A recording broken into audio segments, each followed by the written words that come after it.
Hi everybody, Wier Harman from Town Hall, Seattle. This has been a crazy year, says the king of understatement. And maybe you can't imagine why we'd want to look back when there's so much promise ahead in medicine, politics, society, for our families, for ourselves. But hear me out.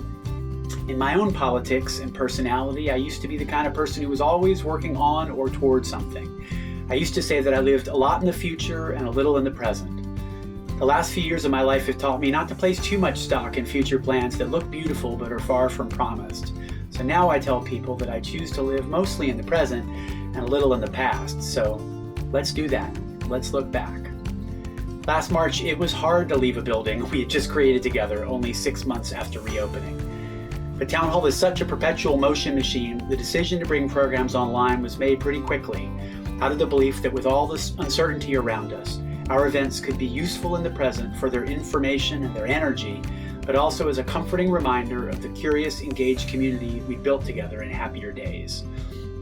March's hasty decision has led to 150 plus events so far for an audience inching close to 100,000 people, including thousands of first-time attendees from across the world.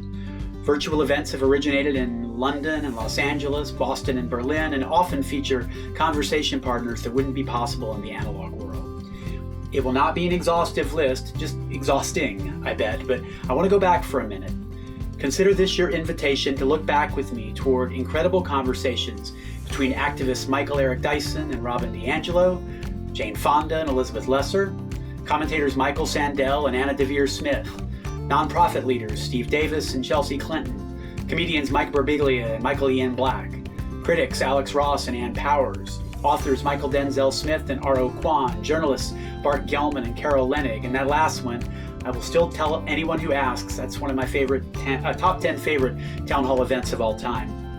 At any rate, political heavyweights have included Senators Sherrod Brown and Chris Murphy, Representatives Pramila Jayapal, Eric Swalwell and Denny Heck, Robert Gates and the great Robert Reich.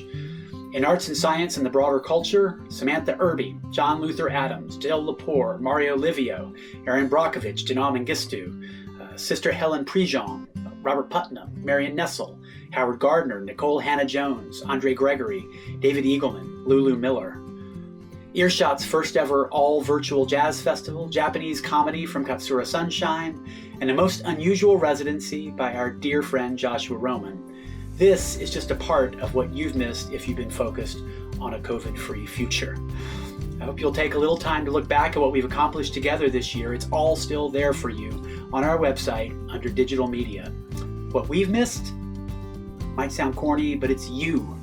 We believe deeply in the power of bringing people together, and as wonderful as these events have been, it hasn't been the same without the chance to invite audiences into the building that we built together, a gift from our past, standing idle in the present, that offers hope for our future. If you've enjoyed our programs this year, I hope you can say that Town Hall has played a small part in getting us through a difficult time. That will have made it all worthwhile. We're about to take a break for a few weeks, so use that time however you will, but don't be afraid to look back. And thank you for being a part of Town Hall. We'll see you in January.